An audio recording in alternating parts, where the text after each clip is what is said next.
Hey there everyone, I'm Ashley Bullington and you're watching The Campfire. This week we go east into 8-5A Division 2.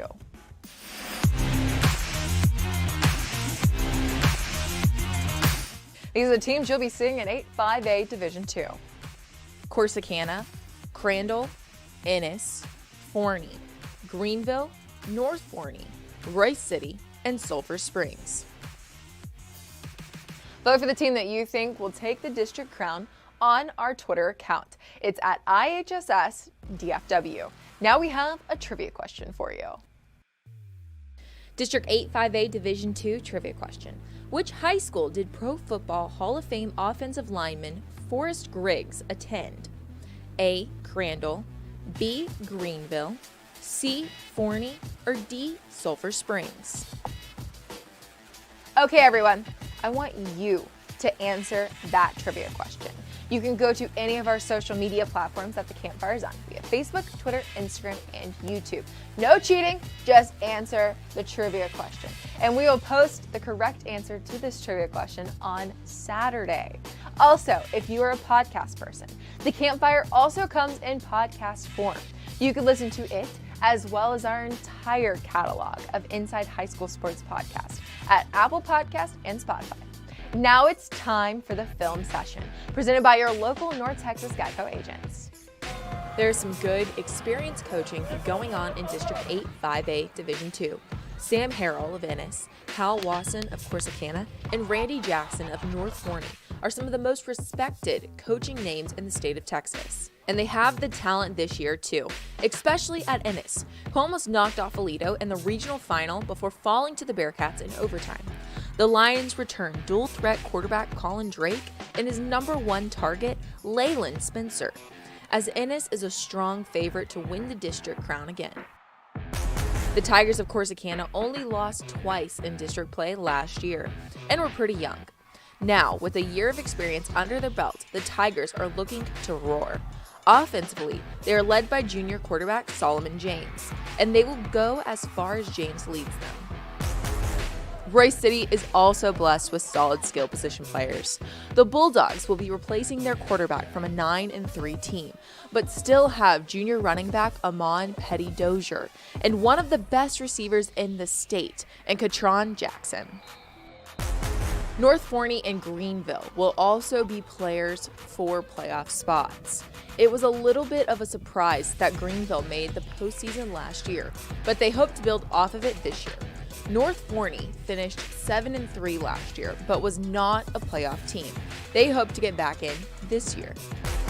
Jumping up a classification is Crandall, who went 10-3 in 4A last year. Crandall has a slew of talent as underclassmen, and they could very well take a playoff spot as a newcomer. Forney and Sulphur Springs round out the district as they hope to scratch out a couple of wins. And those great teams are made of great players. The local North Texas Honda dealers want to recognize players on the rise, those players destined to lead their teams to victory. Royce City wide receiver Katron Jackson is going to be huge for the Bulldogs in 2020. In his junior year, he was a standout as he had 841 receiving yards and averaged 14 yards per catch. He also ended his season with 9 touchdowns. Look for him to have an even bigger year as Royce City tries to take that number 1 spot in district. Cameron Allen is going into his senior season at North Forney. The big 6'5" tight end has a presence on the field that is hard for defenses to stop. In 2019, he had 261 receiving yards and 3 touchdowns. Allen is committed to Michigan State University. 4-year starter and dual threat quarterback Colin Drake is ready for a big senior year with Ennis. In 2019, he nearly doubled his freshman and sophomore year stats. Drake had 2,524 passing yards and almost 1,000 rushing yards. The Lion also added 35 touchdowns to his stat line. Another Lion on the rise in 2020 is wide receiver Leyland Spencer. Spencer in 2019 had 73 receptions for 1,366 yards. He also had 14 touchdowns last season. Corsicana quarterback Solomon James was just a sophomore in 2019, but led his team to a third-place finish. He had over 2,000 total yards and 24 touchdowns.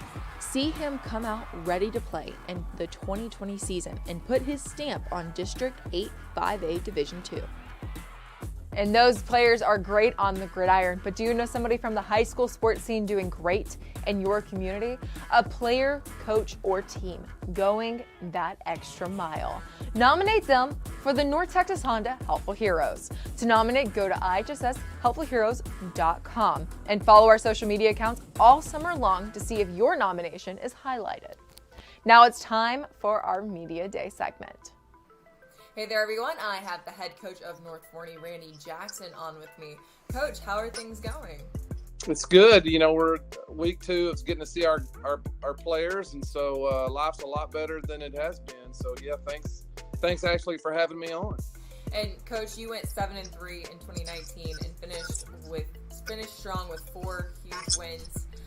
You started strong with 3 wins in a row. It was those middle 3 games that kept you out of the playoffs. How important will it be for your guys to give the maximum effort in all 7 district games, knowing how difficult your district is? Yeah, there's not any easy districts out there, but our district has like Hall of Fame head coaches in it. You know, I mean, Sam Harrell, Hal Wasson, and I mean the guys at Roy City, Greenville. I mean, everybody does a great job in our district. Just like, it's Texas high school football. And so, yeah, we started really strong. We went through a tough stretch there, and we really played some really good teams. And Corsicana beat us the last play of the game, those kind of things. And so I think our guys realized that we were probably a playoff team last year who was sitting at home, and so I think we're a little bit hungrier than maybe would be in a normal year, because it's pretty easy to remember. We averaged 45 points a game last year, and that's just how life is, right? But I think when you don't achieve something that you feel like, okay, we probably underachieved a little bit, it makes you a little hungrier. And your Falcons have been known as an offensive juggernaut since you took over the head coaching job. Can we expect more of the same, especially with Ty Collins returning in the backfield?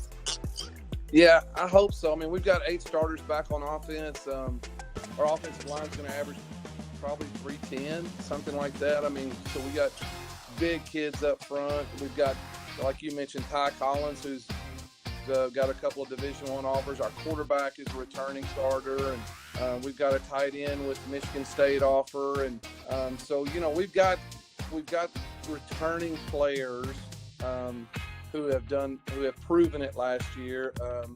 We just have to stop people, and last year we had just a few lapses, and this year we've just got to take care of that. But I would think offensively, we're going to be every bit as good as we were last year. At least that's my hope.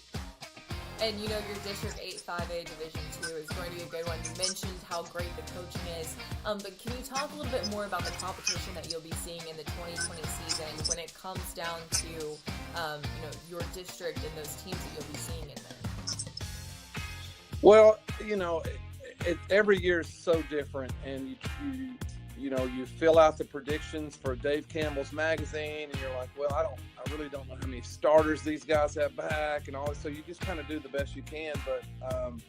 But we have some teams here that traditionally have been very good. Again, I think coaching matters. We have some great head coaches in our district. And so for us, it came down to, Ennis and Corsicana back to back. And we lost both those games last year, and then we had to go on the road to Greenville, and it was kind of a must-win game, and we didn't get it done. And so, yeah, I think that's the deal. Is 4 teams make the playoffs, but when you have 5 or 6 teams that have a legitimate chance, there really aren't too many open weeks here. And so, Crandall is going to be, everything I hear about Crandall, I've never coached against them, but their young kids are really good, and they have a lot of speed, and they just hired a new head coach and all that. When that a new head coach brings energy, and so I really think we've got 6 or 7 teams that can probably get in, and it'll be good for the fans and stressful for the head coaches. Thank you so much for joining me here on the Campfire. We'll be right back after a few messages from our sponsors. The North Texas Honda dealers recognize members of our high school sports community who take time out to be helpful heroes. Nominate a helpful hero today at ihsshelpfulheroes.com. The film session is brought to you by your local North Texas Geico agents. To find the office near you, go to geico.com/DFW. The District Breakdown is presented by GiveMeTheVin.com. These teams make it look easy, just like GiveMeTheVin.com makes it easy to sell your vehicle. Welcome back to the Campfire. District 858 Division 2 is going to be a good one, but there are some questions that come in this district. It's time for the District Breakdown, presented by GiveMeTheVin.com. We bring in Inside High School Sports Insider Ryan Harris to talk about this district more in depth and maybe answer a few of those questions for you. Ryan? Thanks, Ashley. Today we're wrapping up our coverage of 5A Division 2 with District 8. This district has an interesting mix of teams and it's headlined by Ennis. This group of teams all played together last year except for Crandall. The Pirates have moved up from 4A to 5A after an impressive playoff run last year. Let's take a look at each team and how the playoff race might shake out. Former South Lake Carroll head coach Hal Wasson took over at Corsicana a year ago, and he led the Tigers to a 7-4 record and a first-round playoff exit against Denton Braswell. Corsicana returns plenty of talent at running back and at wide receiver, as well as in the secondary on defense. There's a strong foundation in place for a team that went 4-2 against teams in its new district a year ago. Crandall got its man. Matt Stepp of Dave Campbell's Texas Football broke the news that former McKinney North offensive coordinator Kyle Harden will be taking over the reins at Crandall. The Pirates went 10-3 before eventually losing the state champion Carthage. Harden should help Crandall make the transition from 4A to 5A play. Ennis won this district a year ago, going 6-0 against teams in the new district en route to a 12-3 finish. Ennis also lost to a state champion, giving Aledo all it could handle in the playoffs. The Lions have a tradition of playing into December, and they'll look to continue that tradition behind plenty of returning talent. Ennis returns wideout Leyland Spencer and talent along the offensive line led by Dorian Strong. That line will protect quarterback Colin Drake. I expect Ennis to make another deep playoff run in 2020. Forney struggled last season, going just 2-8. That includes an 0-6 record against teams in its new district. The Jackrabbits have a foundation to build on, though. Returning senior leadership at skill positions on offense and bringing back talent in the front seven on defense should help Forney tremendously in 2020. North Forney missed out on the playoffs in 2020 despite a 7-3 record. The Falcons tied Greenville for the last playoff spot but lost to Greenville in district play. With that being said, North Forney should have playoff aspirations in 2020. The Falcons returned tight end and Michigan State commit Cameron Allen, while running back Ty Smith and quarterback Landon Heath should make an impact as well. I'll have my eye on North Forney this fall. Greenville snuck into the playoffs last season and finished with a 6-5 record. That includes a 4-2 record against teams they'll play in district this year. The Lions' reward was a first-round playoff date with a strong Frisco squad. Greenville returns talented receiver Caleb Johnson, and the Lions will need Johnson to have a big season in 2020 in order to make the playoffs. Roy City capped off its 2019 season with a 9-3 record and a playoff win. The Bulldogs bowed out against Aledo, and they have plenty of returning talent to make another run in 2020. Ketron Jackson is a 3-star recruit, and he's returning for the Bulldogs at wide receiver. Roy City also returns talent at running back and along the offensive line. I expect Roy City to make the playoffs in 2020. Sulphur Springs took a step back in 2019, finishing with just one win. The Wildcats lost a lot of talent to graduation after a 6-4 record in 2018. Sulphur Springs will look to take advantage of having a more experienced group of players in 2020. That brings me to my player and team to watch. My team to watch is the Crandall Pirates. I am interested to see how Coach Harden does in his first year at the helm of the Pirate ship. And I'm also interested to see how one of the better 4A teams in the area adjusts to playing in 5A. My player to watch is North Forney tight end Cameron Allen. North Forney should make a run at the playoffs in 2020, and Allen will need to have a big season in order to take them there. I'm looking forward to seeing if he is up to the task. That's all we have for 5A Division II, and that's all from me for today. Until next week, thank you, Ashley. Ryan, thanks for the insight. It was great as always. That's all we have for this week's edition of the Campfire. Come back every Monday for a new show. Until then, follow our social media accounts. We have Facebook, Twitter, Instagram, and YouTube that'll be bringing you original content throughout the week. Until next time, I'm Ashley Bullington, and thank you for watching the Campfire.